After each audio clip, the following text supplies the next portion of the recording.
ドスポンサーの提供でお送りします。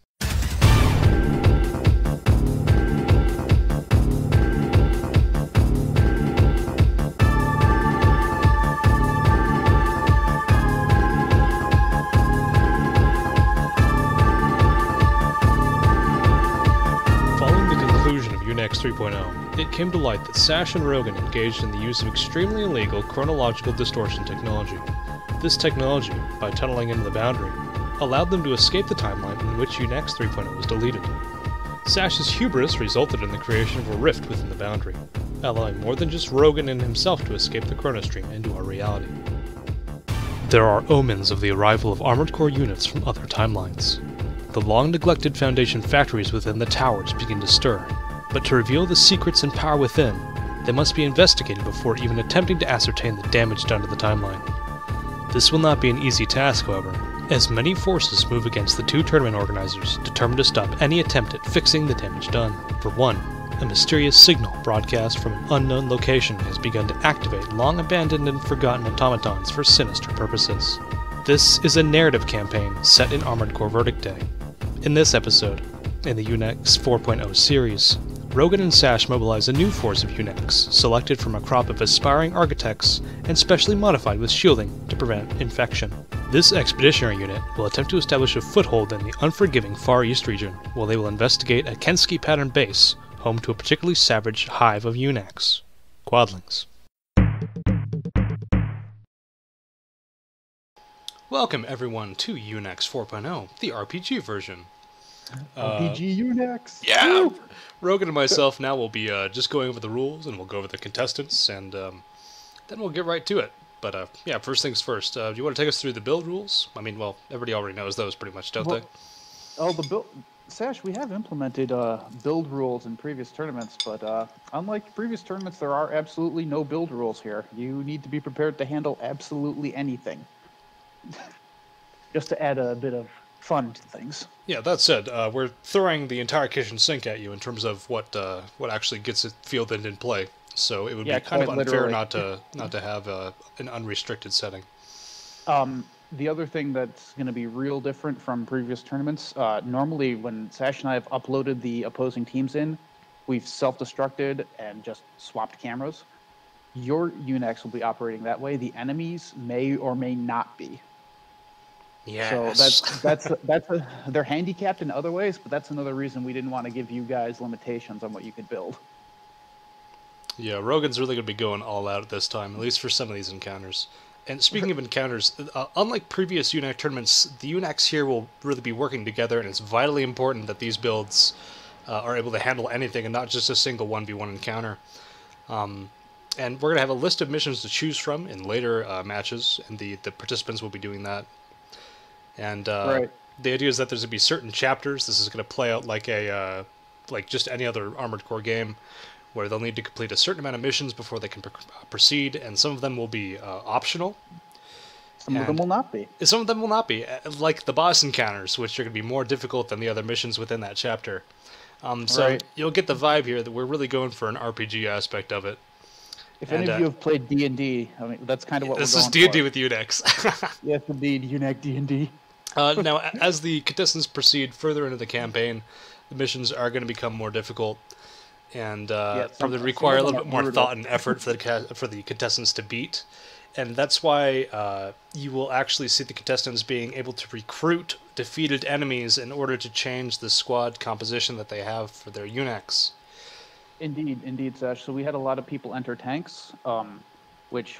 Hey, tanks have done well in the previous tournaments, but they may not do so well in these ones. That's if you run into an encounter of 4 snipers on Fort Dennis, too bad, you're all gonna fucking die.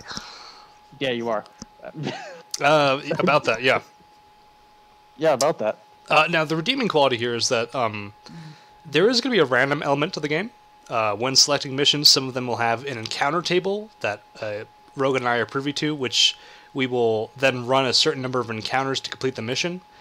Usually it's until all of the enemy UNACs have been defeated.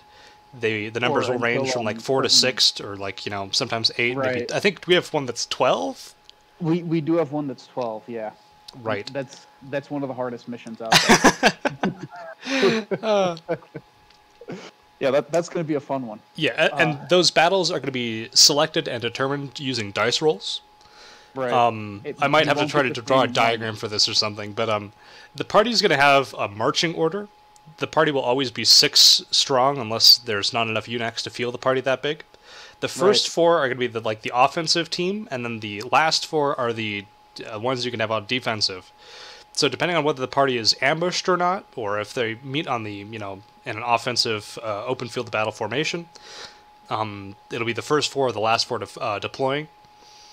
Indeed. You may not even get all 4. You may only get 3. Right. Sometimes there may be circumstances in which you may not be able to muster all of your UNACs, but the same applies for the enemies as well.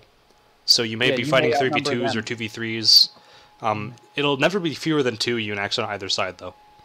Right, that's true. We haven't put anyone in a 1v2 or a 1v3 scenario. That would just be ridiculous.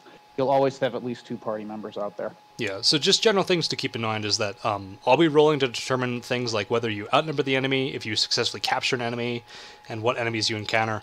But in short, if you run this module, as it were, a couple of times, you're very unlikely to get multiple instances of the same campaign. Right. So if you're running one mission and say, for example, you run into 4 battle rifle ACs, and you have to run that mission again because you had no CE defense, it's not guaranteed that you're going to get 4 battle rifle ACs. You may get 2 and a heat howitzer and a CMG AC, just as an example. Right. And each mission, there will be a briefing that accompanies it, just to give the party an idea of what they're walking into. And they'll see that beforehand, and they'll pick what mission they do.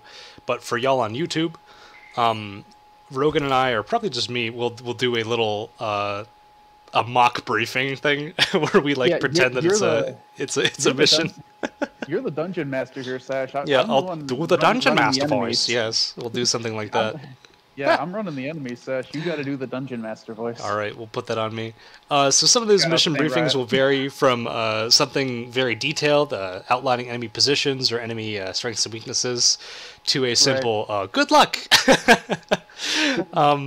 That's just to keep up the Armored Core vibe of sometimes they're like, "Oh yeah, you'll be attacking small helicopters and tanks," and they throw the Reaper Squad at you. Or we may tell you that, hey, you're attacking a bunch of ACs, but all of a sudden there's no ACs to be seen. Instead, you're fighting something else completely. Right. That could be a lot of fun. Indeed. There's also scoring to this. Oh, sorry, go ahead. Oh, yeah, the maps change. Rogan, why don't you tell us about that? So, as Sash was just saying, there is some story to this. So some of the maps are set. Some of the maps will change depending on whether you get ambushed or whether you're attacking into enemy defenses, if the enemies are attacking you. Whereas previously we had a set rotation of maps that we used. That's not going to be the case here. So the ability for your UNACs to not only work as a team, but be able to navigate maps is going to be huge. These are things you have to take into consideration. Righto, Rogan. Yeah. And we should mention there's also 2 NPCs participating in this. That's Sinto Sash and Robo-Rogo. Oh, indeed, the NPCs. Yeah, they're used primarily to just round out the team roster for right now because there were only 4 entrants. We may have rolling enrollment later, depending on how many people die in this first mission, but we'll see. Right. Mostly, we're just here to watch the carnage ensue. Now that you mentioned deaths, Sash, this might be a good time to. Yeah, we could go over scoring. Yeah, scoring. So as far as scoring goes, everyone besides the NPCs will have a score counter. For an enemy kill, you get 1 point. For a boost charge, you get a half a point. If you team kill, I believe you get 2 points. Yep. If you die, you lose a point. And if your party is wiped out, your score is reset to 0 for everyone who is in that marching order. If you make it to the end, the team with the player with the highest score wins. Right. The way this works is, say my UNAC shoots another UNAC to death, that's +1. If it's a boost charge kill on another UNAC, that's 1.5, because it's a kill and boost charge. But then if it dies, then I lose a point. Yep. So for that fight, it would have a total score of 1.5, because it got 2 kills, 1 was a boost charge, and then it died. Yes, indeed. Yes, indeed. UNACs who are destroyed. You guys have 4 Phoenix Downs at start, which can revive any UNAC you choose. and upon completing each boss mission, you get another Phoenix down. So Right. you can revive fallen members. Just use them wisely. You have a limited number. And UNAC deaths will be everywhere in the later chapters. This is true. They will be constant. Yeah, early ones, not so much, but the later chapters, there's going to be death everywhere. Is there Let's see. anything that we've left out here, I can't Seth? think there's anything that we've missed here. All right. In that case, why don't we go through the actual participants? Tasty as my idea. tears. All right. Anyhow, first up we have Saki's UNACs Suggs. Oh, Suggs, the laser auto VTF tank. Yes, a beefy boy. Indeed, Sash. I kind of like this tank. I think it's really cool. I like the use of the F-17 head with the close range FCF, so it has about 200 lock range overall. Yeah, you would expect it to kind of not have a whole lot of range to it, but it surprisingly has the ability to lock the laser cannon to a pretty good degree. Yeah, I like this. I might be biased because I run a similar tank on JPCQ from time to time, but I just happen to like the build. It's cool. It really is. Laser auto and VTFs is nothing to sneer at for sure. Right. I mean, that's almost the almighty setup from Xbox. There, if he had put medium missiles on it, we'd have. Yeah, you're right.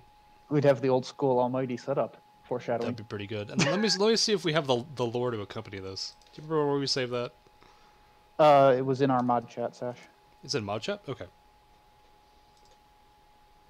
Yep. So. Oh no. We don't have lore for Suggs. Yes, we do. Oh, you do. Yes. Oh, Yeah. I found it. The heavy firepower close range tank, registering shortly after the conclusion of UNACs 3.0. Saki and his tank Suggs were quickly sequestered away to begin combat trials. Suggs was outfitted with the latest in boundary wavelength Wi-Fi virus dampening technology, preparing it for operations in the most contaminated environments. Suggs was picked as the first member of an additional crisis expeditionary counteroffensive unit. Indeed. There you go. Indeed. There's your lore. There's lore for Suggs. All right. Next up, we got Kelt's UNAC. This is the Russian Colossus spec close range tank. Rogan, what are your thoughts? It's a beautiful creation. It certainly is. It's so beautiful. Unfortunately, kind of the long range FCFs with the slower locking heat cannon. I'd have put the first gen heat cannon on this. That's about it. Well, But it's got the audio on there to lock the HSM. You know what it wants to be, Sash? It wants to be a baby B2K. It does. The baby B2K. That's its new name. It's not the KV2. It's the baby B2K. Baby V2K. A glorious piece of beautiful Soviet engineering. Soviet science, yeah. Let's see, we have where's the lore our for lore this for one. this? Yeah. So Kelt is another relative newcomer to the UNAC scene. A recently registered architect, Kelt's Clement Voroshilov 2 series You UNAC butchered it. was among the only other UNACs immediately available for boundary dampening shielding technology. So shortly after the retrofitting procedure, Kelt was informed that his KV-2 would be added to the expeditionary force of UNACs intended to undergo search and destroy operations in the contaminated zones currently occupied by rogue UNACs. So those were our first two to jump into the Rogue UNAC extermination mission here. That's right. Next up we have Gullbound, Wachter's tank, an autocannon tank of the most classic variety. Rogan, what are your thoughts? Rogan? Rogan? Rogan? I'm back. I misclicked. Ah! I misclicked all as well. Okay. What are your Where thoughts were on the Wachter tank, the Gullbound? Oh, the standard auto mid-missile tank. Correct. Yeah. Consistent. The Very end. consistent. The end. The end. Yeah. No, I would run something similar as a UNAC. Yeah. Yeah, Consistent. seriously. I Anyways, don't go ahead. Yeah. I don't really have any other comments. That was the entirety of my comments. Nope, very good. Alright, another relative newcomer and UNAC architect. Wachters Goldbound, a tried and true autocannon tank, provides consistency to the squad. While a third tank may not be advisable, he was all that UNAC Command could scrounge up for the additional expeditionary unit. With many other expeditionary UNACs reporting heavy casualties, UNAC Command felt confident that outfitting another powerful tank UNAC with boundary virus shielding for deployment to the contaminated zone as a member of the new expeditionary unit would be warranted. Indeed. Next up, we got Nier's UNAC, Drinky Crow. Okay, Logan, you've got a lot of experience with this guy, so do inform me. First off, Sash, obviously Drinky Crow has the best name and emblem in the entire event. Absolutely, and he even has the decals for Uncle Gabby. Indeed. So if you don't like the Drinky Crow, you can fuck right off, because it is the Drinky Crow. No, Nier and I played this a lot outside of tournament stuff. He was testing it and setting it up. I happen to really think this is a cool build. It's a very cool concept, backpedal and puke out turrets, which we saw being very effective in the last UNAC tournament. And what is it? No, it's vertical missiles in an X0. Yeah. So there's a lot of upfront firepower with it while it sets up the screen of turrets. I really like this as a concept, Sash. It was cool as hell to fight against too. Yeah, I'm looking forward to seeing this thing in action. I think I classified it as a all-range fire support quad. Would you say that's about summing it up? That's fairly accurate. The only caveat is that it might leave its teammates behind, being that they're mostly tanks right now. Oh, right. And so the Drinky Crow can move and navigate terrain. The tanks, we're gonna see. I'm expecting this guy to be a survivor. Yeah, I would say so as well. The Drinky Crow is probably going to be able to really hold its own. It wouldn't surprise me if it wins, even if it's outnumbered. Right. It's really a nice little fort quad. It has no TE defense, but that's not gonna matter. Not unless it comes across something with a PMG. Right. How about that? Or a pulse cannon. We'll worry about that later. Yeah, we'll worry about that later. But I look forward to seeing the Drinky Crow play. Like I said, it was a really cool build. I liked it. Certainly is. All right. Well, a veteran of multiple UNAC tournaments, Nier was tapped to bring a UNAC with support characteristics to this unit. His Tetrapod AC, Drinky Crow, supports significant firepower and highly resilient to damage. His previous performance as UNAC architect leaves Command hopeful that the unit's other characteristics can be balanced out by his inclusion. This version of Drinky Crow, the latest in a long line of combat models, was appropriated directly off the assembly line and outfitted with anti-boundary chronomaly virus shielding for direct deployment to the contaminated area. Indeed. Go. And then next up, we got the NPCs. Oh yeah, the NPCs. Oh boy. Which NPC do you want to go over here, Sash? Let's do mine. All right. The Sinto Sash. Here we have the Sinto Sash. First off, it's a Sinto. Yeah, first off, it's the Sinto, yeah, and it's got the stereotypical Sash set up with a couple of modifications. Sash, did you put the fucking? What is that Bay unit? That's a jammer. Oh my god, you absolute madman. Yeah. That's hilarious. Yeah. I'm expecting it to get teammates killed pretty frequently, because jammers affect allies as far as I remember. The stability jammers certainly do. That'll be some good stuff. So this is Sinto Sash, a mobile combat Sinto model. Originally a test model, actually, for the anti-boundary shielding technology. The Sinto Sash prototype was pressed into service quickly after the initiative to create and deploy an additional expeditionary unit began. Armed with whatever was close at hand, Sinto Sash pads out the unit's numbers, and that's about it. Although not a combat model originally, Sinto Sash is believed to be battle-ready against a variety of the unidentified UNAC targets rampaging through the contaminated sectors. Indeed. Now, if you thought this was dog shit... So... Let's check out the Roborogo. It's a potato. It's a potato. It's a high-quality potato. It is indeed a high-quality potato. So this was originally actually another tank, because I'm a tank main, but you guys entered a bunch of tanks, so I was like, we gotta give them. Yeah, we gotta give them some chance. Something besides tanks to work with. So I made this instead. It looks cool, but it's a potato. It looks really cool. It reminds me of the City Police AC. Damn it. Yeah. It's actually based off of AC 100 Eyes from AC5. Oh, that's fucking cool. Where he's got shotgun, laser rifle, and Matheros on an LRJ, and he hops. What a creature. Yes, indeed. Anyhow, this is a light assault potato. Indeed. Salvaged from a ruined city where it was discovered at the bottom of a canal, wedged in a drainage outlet. At one time, it might have been a powerful close-range opponent. However, when the assault on the rogue UNACs was announced and put into action, the unit was hastily repaired so it could provide assistance. Yep, and it's going to help. Maybe. It's going to help. I actually tested this thing a little bit, Rogan, and it's kind of a badass. No, I don't believe you. It's kind of a badass. No, it fucks up my unit pretty good. I don't believe you. It does, dude. It has 300 TE defense. How does it doesn't beat your need unit? it. It has hops. It has hops to plasma gun. That's all you need. It has hops and the Horror boosters. That's so tired. Oh my god. Oh my god. I didn't even All notice. I didn't even notice. Oh my goodness. Okay. Well, so much for Meet the Contestants, guys. We'll catch you in a bit for the first fight. Oh my god.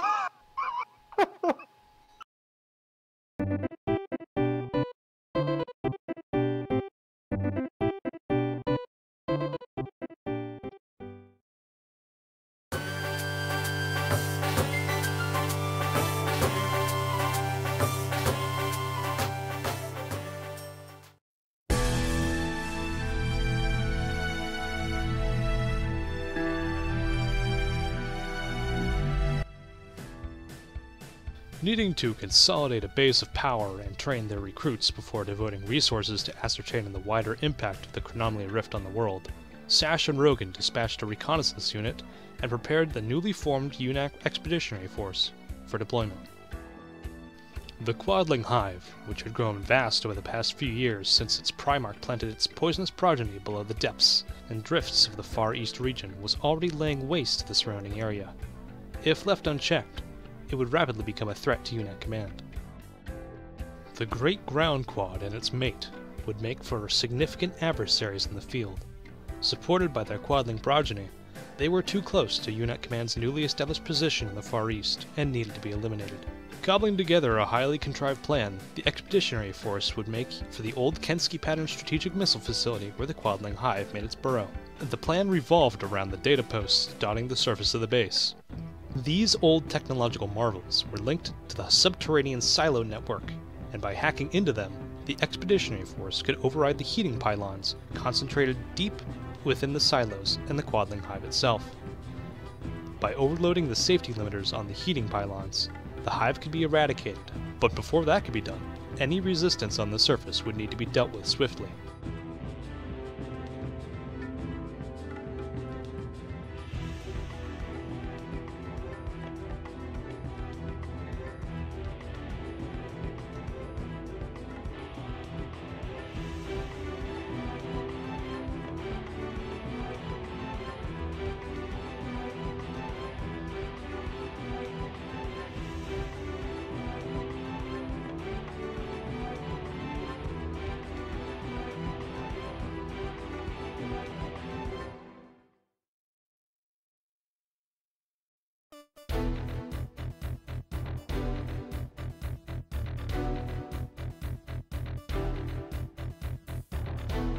Alright, let's begin the mission briefing.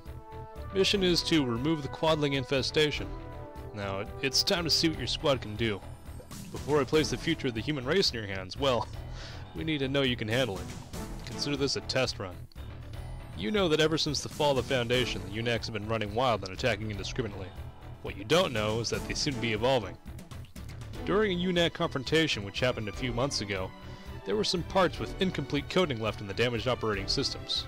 Think of these scraps as, eggs. It looks like another unit happened to cross these damaged and half-programmed parts and salvage them, completing the coding and combining the parts together to create a fully functional AC. As a wild animal would rear its young, really. These new abominations have been expanding, it seems. Well, they're attempting to build their own base of operations. They've been scouring battlefields and scavenging parts, and our salvage teams have run into them a few times. Once they have the parts, they run back to their, nest, and they continue to create more of themselves. Your objective is to move out to the nest and destroy them all. Their ACs and movements are somewhat erratic given their ramshackle nature of construction, but they still pose a threat in large numbers. We aren't sure what else is in the area either. If you can't handle something like this, then we know we can't trust you with more difficult assignments. Good luck. You may need it.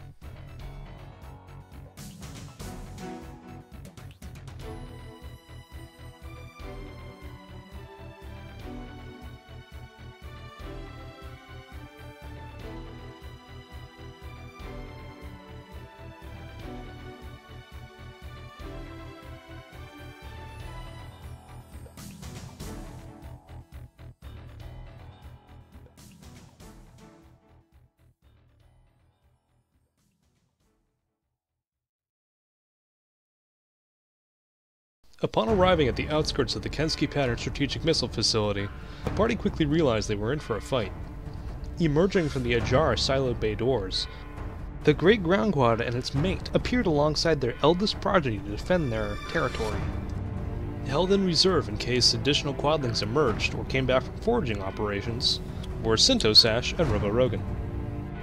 All other UNACs prepared for battle. Here we are. Alright folks, welcome back to UNACs 4.0. UNACs RPG.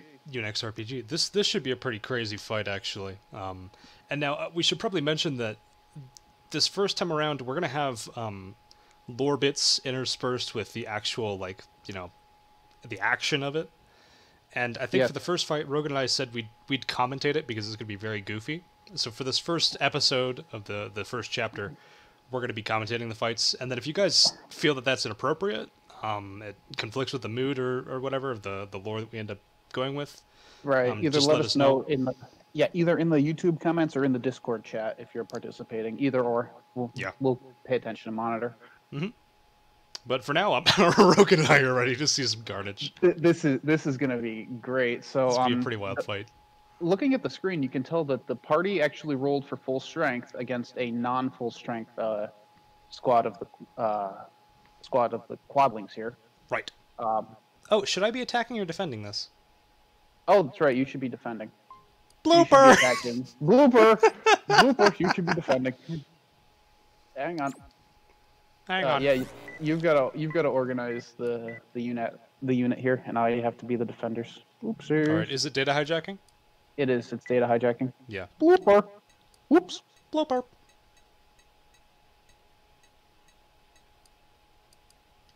All right.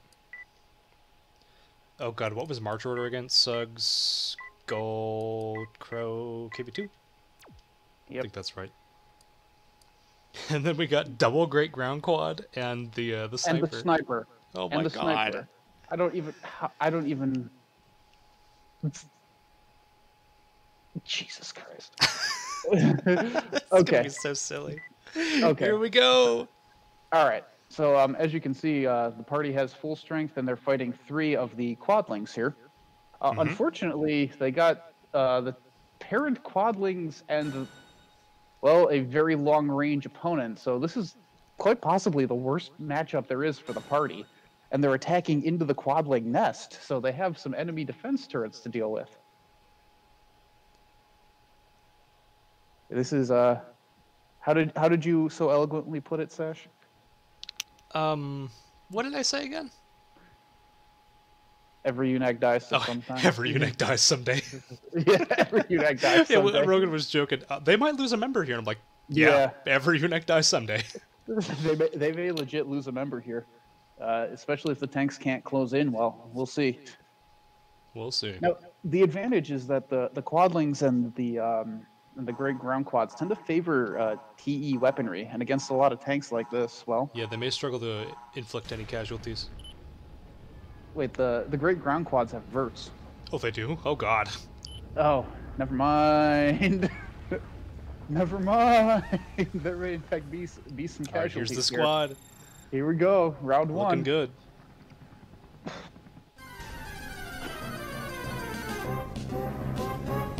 Alright. Oh my god, Rogan, what have you done with those things? The quadlings, the ground quads have come out with their eldest quadling to defend their nest. Holy shit. The parents The great ground quad parents have come to defend the nest. They must protect the eggs. Remember your UNAC lore, friends. This is what happens when you don't spay and neuter your UNACs. Yep. Oh, yes. Oh my goodness. Now, because there's no humans involved, they will actually proceed to hack the targets, if I'm not mistaken. That's true, Sash. The UNACs will actually go forward and hack data targets. Which I think we'll say represent the heating towers necessary for keeping the eggs of the quadlings from I don't know, something to do with incubation. Oh, nasty hits with lasers and BTFs here. No, verts, sorry. Oh my God! Look at the damage. Wait, who's getting messed up? Our KV1 KV2 took a lot of hits. Oh, the small quadling is getting annihilated. Look at that! Oh my God! He went in by himself. He went in by himself. He's getting annihilated. No, Goodbye. That poor quadling has been Oh my destroyed. goodness. But now it's the twin great ground quads. Oh my God! The howitzer, the KV2, the KV2 is in.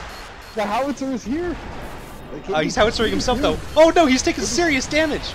KV2's taking a lot of fire here. KV2 down here at 11k, 10k, 9k, 8k. KV2. Oh, howitzer hit! Oh man! Oh no, KV2 no. KV2! He's at 5k!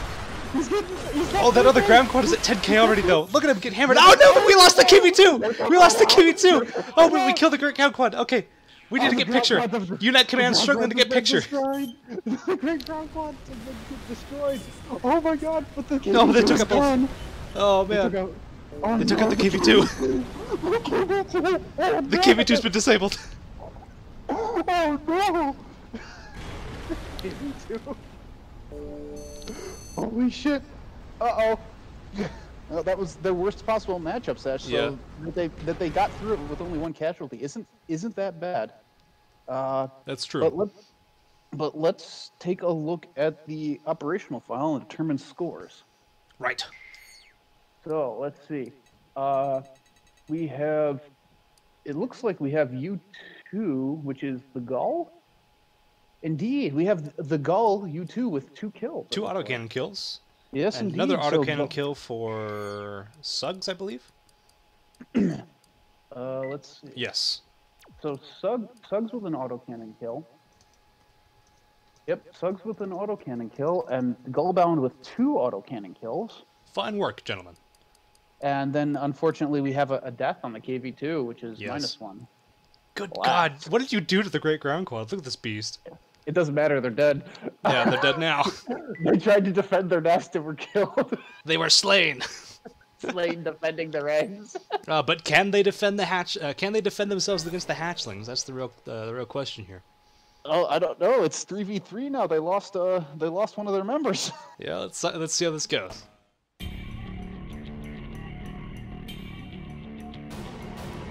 When attempting to confront the nest, the squad encountered the 2 parent quadlings attempting to defend their clutch with their eldest scion.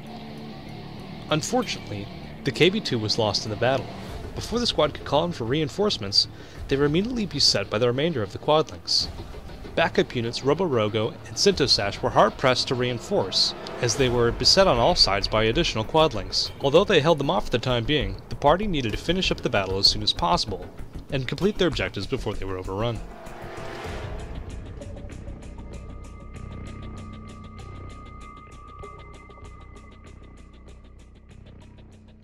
Is now going in to exterminate the rest of the infant quadlings, having defeated the parents and the oldest quadling. That's right, but after having done so, they were beset by other quadlings and were unable to roll for reinforcements, so it's going to be a 3v3. Yes, indeed. They... Beep boop, load the match. Come on. Oh, there it goes.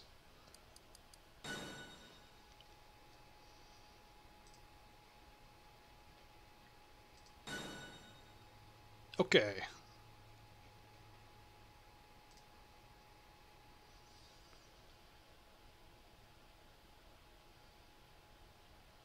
Rogan, you with me? Rogan. Rogan. Rogan. Rogan. Rogan.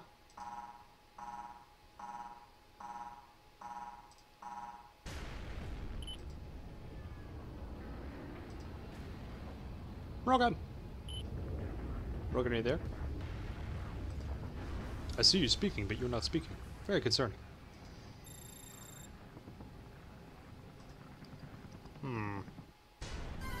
I think this may be a blooper.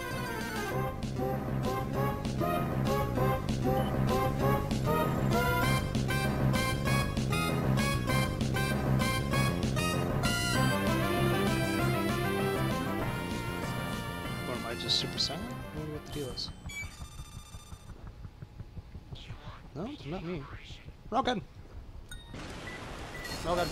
Ah, Rogan's back! Yay! Okay, we don't need to blooper it. Yeah, that's my bad. That's the Wi-Fi connection here. These things happen.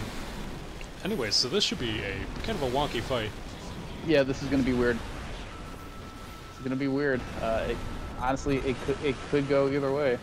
I love this synchronized jump on the tanks. It's glorious. Synchronized tank jumping should be a Olympic sport. Yes, as well as synchronized glide boost. Alright, they're pursuing the second data post here as they're going to be bumping into the enemies now. Tetrapod sighted enemy. Some missile turrets being shot out. Oh no! U3's going in by himself. The little quadling. He's going the quadling about to eat a whole lot of damage here. Oh my god, a boost charge! He got kicked in the face. He's so dead. Bonus points. Oh, look at that beastly 55k quad over there. Eating a Sawa hit. Eating missiles. Oh, a sniper cannon firing! Uh-oh. I don't know if that was a hit. I can't tell on my screen. Oh, wait, I can link you. Oh, here we go. Looks like they're on the goal bound, Seth. I think that might be right. The goal bound is about to get caught in a crossfire here. Does not want to eat a... Ooh, sniper cannon hit. Oh, you're right. Sug's looking to come and help out with goal bound. Yeah, they're all in this together at the moment. Pretty good synergy right now. They're all fighting the same target. Good teamwork. I think that's the quad. Just went down. Nice. Oh, another sniper can hit, maybe. No, was it? It looked. Maybe just a glance again. Not sure. Goldbound's at about half AP, but his partner is right here hoarding him. The quadling puking out turrets and attempting to escape, but he's not going to be able to fight off two tanks up there. Certainly not, I don't think. Although entering Gat Town, Goalbound is. Oh no! And we all know what Gat Town is like. No, Goalbound, don't go. Goalbound, get out of Gat Town, quick! Quickly get out of Gat Town! No, Goalbound, don't do it! He's losing AP. He's losing AP, Sash. No, Goalbound, stay away from Gat Town. It's always a mistake. Oh, don't worry, Suggs is here to save you. Yeah, I think they've got him covered. Oh my god, Goalbound is going to get killed. No, he's good, he's good. Okay. He's okay. Two deaths would be a little excessive. That'd be a little bit excessive for the first fight. Oh my god. But he went to Gat Town, that was scary. Yeah, Gat Town, not a great place to be. That was scary. Never go to Gat Town, folks. Never go to Gat Town, kids. Go to Gat Town. Whew, and with that, they've cleaned out the quadling infestation. That's right. It looks like we had a boost charge there, Sash. I think that's right. Let's check the scores. Indeed. Let's go and take a look at the scores. So, oh, and that's two kills for the Gullbound here. Damn, Gullbound really tearing it up out there. Yeah, look at that. In the first round, Gullbound has 4 kills to its name. One being a boost charge. That's right. And other kill goes to Suggs, right? It looks like it is. It's going to Suggs, which gives him 2 kills to his name. You know, Sash, interestingly, they may be the ones doing damage, but the Drinky Crows put out a lot of its ammunition. It's definitely laying down fire support, and look at this, it's basically untouched, while its tank friends are pretty badly wounded in some cases. Oh, did you know that he also buffs Stracoses?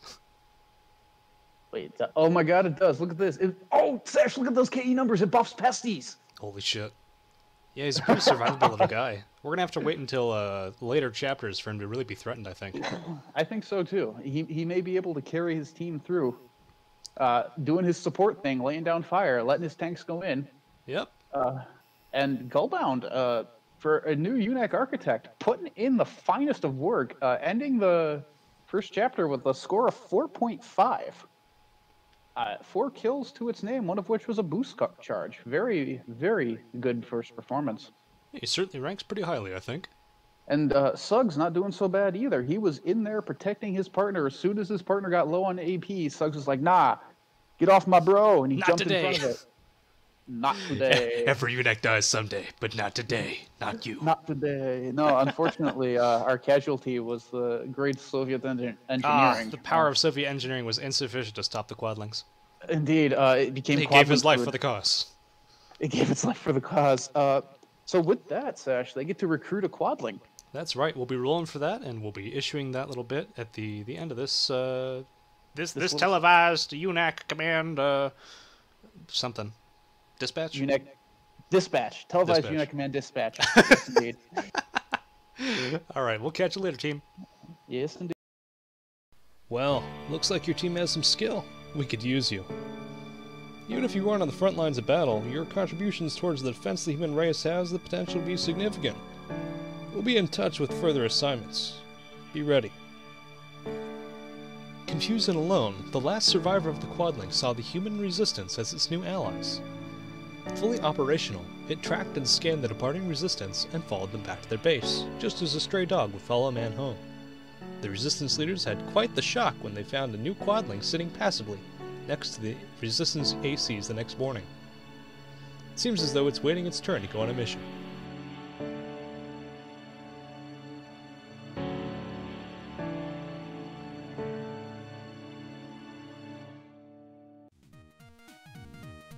Let's do a quick audio test.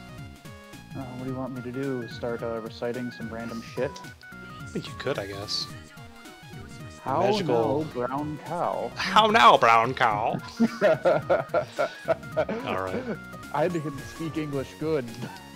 I can, yes. Speaking the English. The war is begotten! The words begotten. The words of the Englishness. Yes. Be gone, thought. I see you have a Jehovah build set up there. Oh, yes. Do you not appreciate the gloriousness of my international builds? What's in your shoulder? Probably a large missile. Either that or Jasper's, one of the two. Perfectly effective. Alright, now be silent. Yeah. Member list. Welcome to the blooper reel, everybody. I don't have enough money to buy to buy the fucking parts. I'm sending funds. I'm sending emergency funds. Very good, very good. I need emergency funds. I need to buy all these fucking heat cannons and provos you idiots have bought. I hope you're recording and you just leave this part in. Oh, we're gonna have to.